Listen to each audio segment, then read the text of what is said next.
pessoal dos terceiras séries,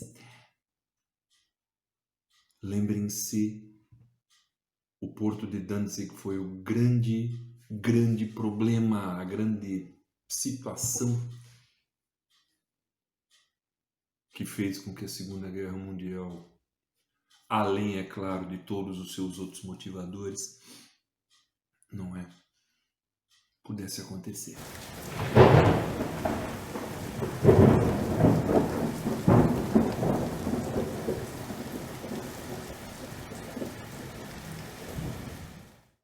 Primeiro de setembro de 1939, a Alemanha invade a Polônia e dá início à Segunda Guerra Mundial. Mas atentem a um detalhe. União Soviética e Estados Unidos, as grandes potências que vão depois se beligerar, não entraram na guerra em 1939. Entraram mais tarde. Não à toa, a Alemanha e a União Soviética assinaram um pacto de não agressão, que será rompido mais tarde. E dentro deste pacto constava que metade da Polônia seria entregue à União Soviética e a outra metade a Alemanha controlaria. A devolução da Pomerânia russa que Napoleão tinha dominado no século XIX.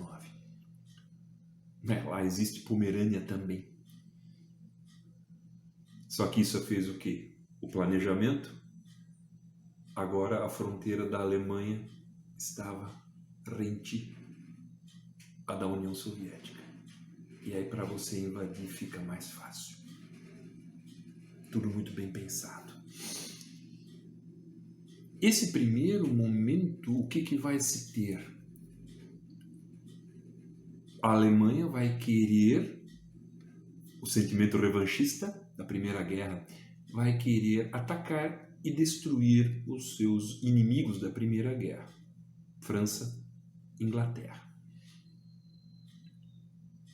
E esses serão os seus primeiros grandes alvos potenciais. Por isso que agora, no começo, essa Segunda Guerra é muito europeia. Ela vai se expandir mundialmente, não se preocupem, ela vai se tornar mundial.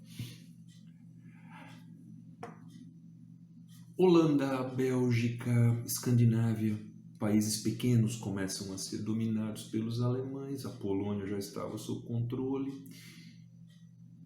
e aí voltam-se para França e Inglaterra. França cai em 1940, a Inglaterra, da mesma maneira, terá o mesmo fim. Mas não será algo tão simples. A resistência francesa vai fazer a sua parte. A fibra da Inglaterra, influenciada, claro, pelos escoceses, que tradicionalmente são um povo que não tem medo de nada, e o pessoal do país de Gales a mesma coisa, manterá o moral elevado.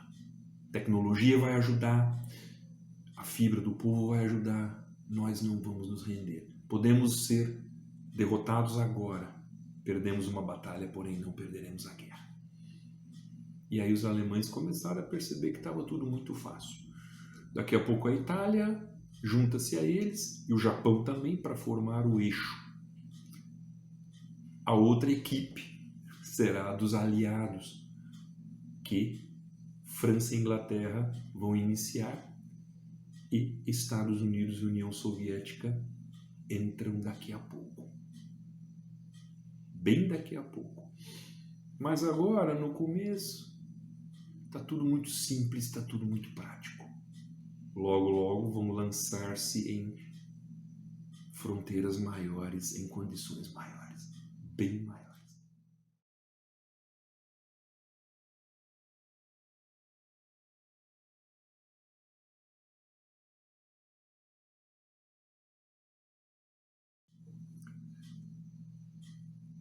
Em 1941 é o ano.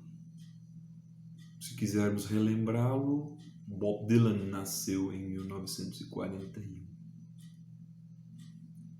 Roberto e Erasmo Carlos nasceram em 1941. Em 1941, a Alemanha rompe o Tratado de Não Agressão e invade a União Soviética. O primeiro dos seus grandiosos erros, por quê? Porque não lembraram aonde Napoleão perdeu e iniciou a sua decadência. O inverno russo. Os russos aguentam. E foram recuando e os nazistas foram avançando até que chegou num ponto em que o inverno chegou. Primeiro chuva e lama e depois neve. Um frio de rachar, como se diz. E aí foi uma tragédia anunciada. 600 mil soldados foram deslocados e sabe-se lá se alguém sobreviveu. Ficaram perdidos por lá. Aliás, esse é o detalhe, né? Sempre se falava em 56 milhões de mortos durante a Segunda Guerra Mundial. Esqueçam. Os arquivos da União Soviética só foram abertos depois da queda da União Soviética em 1991. E lá existiam campos de prisioneiros à vontade. Tripliquem esse número de mortos. Muitos foram jogados em campos de prisioneiros e esquecidos na Sibéria, por exemplo.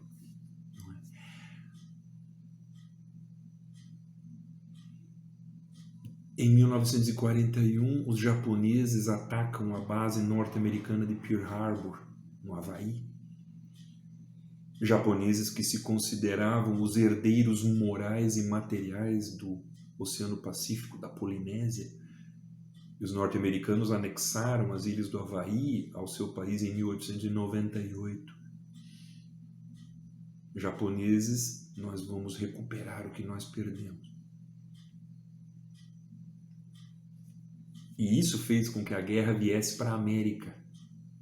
As ilhas Aleutas, que fazem parte do Alasca, América, foram atacadas e dominadas por algum tempo pelos japoneses. A guerra veio efetivamente para a América. Os japoneses procederam um ataque sem precedentes. O almirante Yamamoto, que comandou tudo isso, foi cumprimentado euforicamente. O senhor foi brilhante. E a resposta dele: se eu fosse brilhante, eu pensaria no meio de evitar as guerras. Ele sabia muito bem o que ele tinha feito. E lá no Japão, o comandante Tojo também, que era o titular. Por que isso foram erros? Porque o Japão precisava de combustível e o perdeu. A Alemanha recebia petróleo da União Soviética. Qual foi a primeira atitude soviética? Fechem as torneiras. Não sei o que aconteceu. O Neco Imperador Hirohito estava com a cabeça. E onde Hitler estava com a cabeça, fazendo isso. Lá, naquele momento, naquela hora, naquela condição. Mas tudo bem. Não à toa abrem-se novas fronteiras para a guerra. Oriente Médio, África, Oceania, Ásia. A guerra se torna mundial a partir do ataque a Pearl Harbor pelos japoneses e a invasão do território russo, comandada pela Alemanha nazista. Pegou fogo.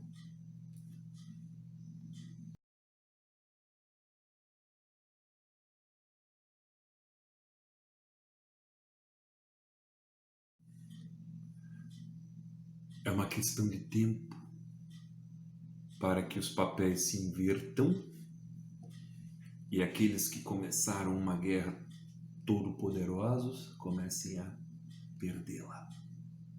É a constatação natural.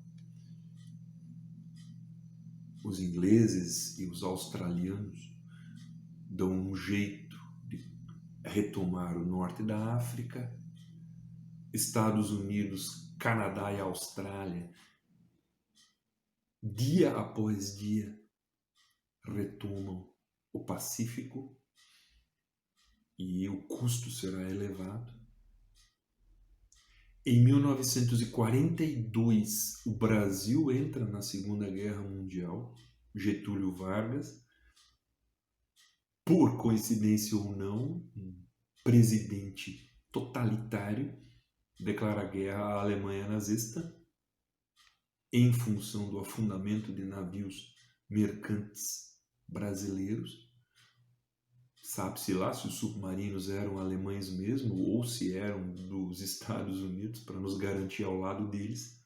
Isso é uma dúvida maravilhosa que ainda persiste. E os soldados brasileiros eles são conduzidos à Itália em 1943 para efetivo combate em 1944. Monte Castelo, Monte Santo, Montese, Collecchio, Fornovo são áreas que foram conquistadas graças aos pracinhas, aos soldados brasileiros. Aquilo lá não era brincadeira, não. Existem alguns que dizem, os soldados brasileiros vieram para cá e não fizeram nada. Pera aí, não. Isso lá não era brincadeira, isso era uma guerra. E mais de 400 morreram. Não voltaram para casa. Amigos perderam amigos. Pô, pera aí, vamos respeitar essa gente, por favor. A Itália sai da guerra em 1943. Eles já não tinham mais nenhum tipo de interesse em permanecer nela. Não havia mais porquê. E Mussolini, o todo-poderoso totalitário italiano, perde os seus brilhos e torna-se um fantoche.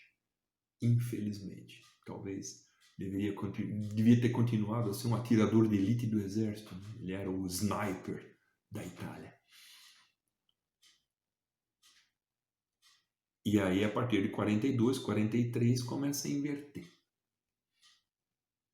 Culminando, talvez, com o gigantesco episódio de 6 de junho de 1944, ocorrido dias atrás, o dia D, o grande ataque e desembarque aliado no litoral da França, onde eles conseguiram enganar os estrategistas alemães. Na cabeça dos alemães, a menor distância entre dois pontos é uma reta, e aí não. Onde é que eles vão desembarcar? No lugar mais próximo. Inglaterra, França. O Passo de Calais. Mas não, nós vamos desembarcar no pior dia, nas piores condições, no litoral mais distante, as praias da Normandia. E foi o que aconteceu. Milhares morreram, sacrificaram-se em nome do seu ideal, como qualquer bom soldado. E a partir do dia D, Decision Day, ou como o próprio general Eisenhower falou, full victory, nothing else, vitória total e nada mais,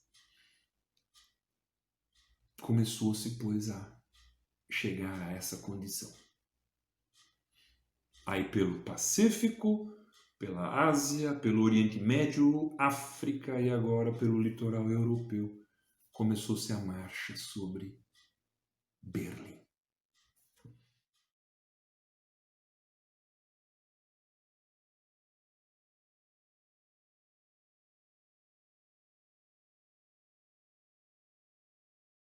Maio de 1945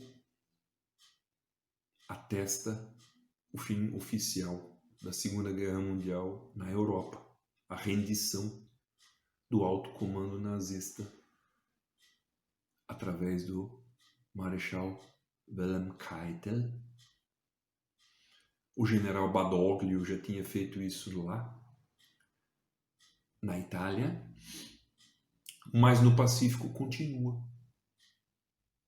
até agosto, quando vai se ter o culminar da nova a era atômica, o projeto Los Alamos, comandado por um físico genial, Julius Oppenheimer, e mais outros tantos, criam a bomba atômica, ironicamente chamada de Little Boy,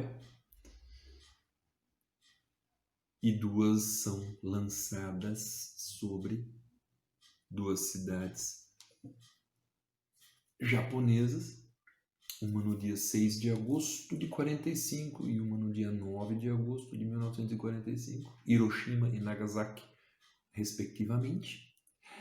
E aí percebe-se que a coisa mais sensata a se fazer é parar.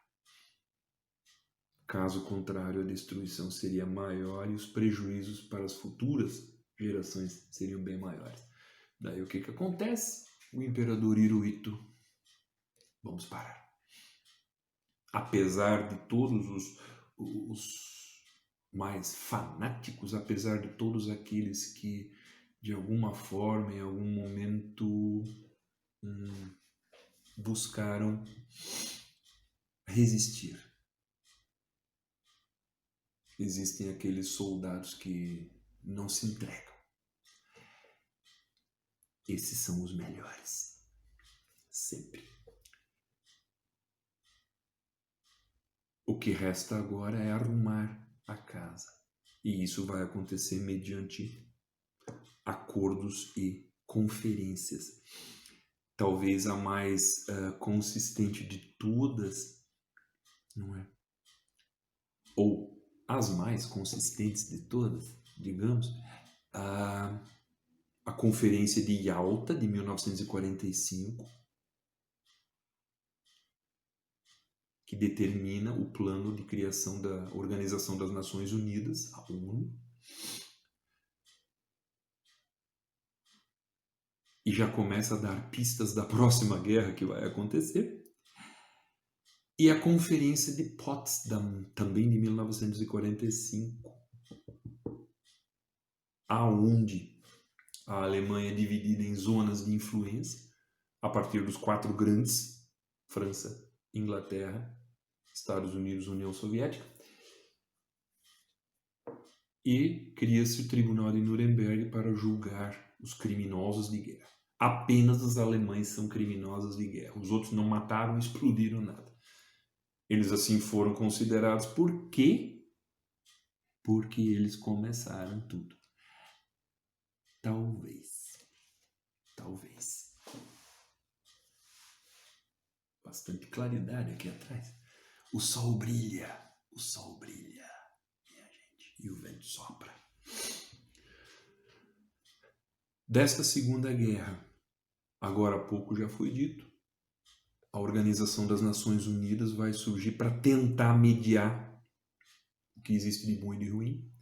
Mas, por outro lado, Estados Unidos e União Soviética, que foram os grandes aliados da Segunda Guerra, agora tornam-se inimigos íntimos e uma nova guerra vai começar, a Guerra Fria. O mundo vai se dividir em 2 blocos, o bloco capitalista, o bloco socialista. E a partir daí, se segurem, o mundo vai voar muito longe.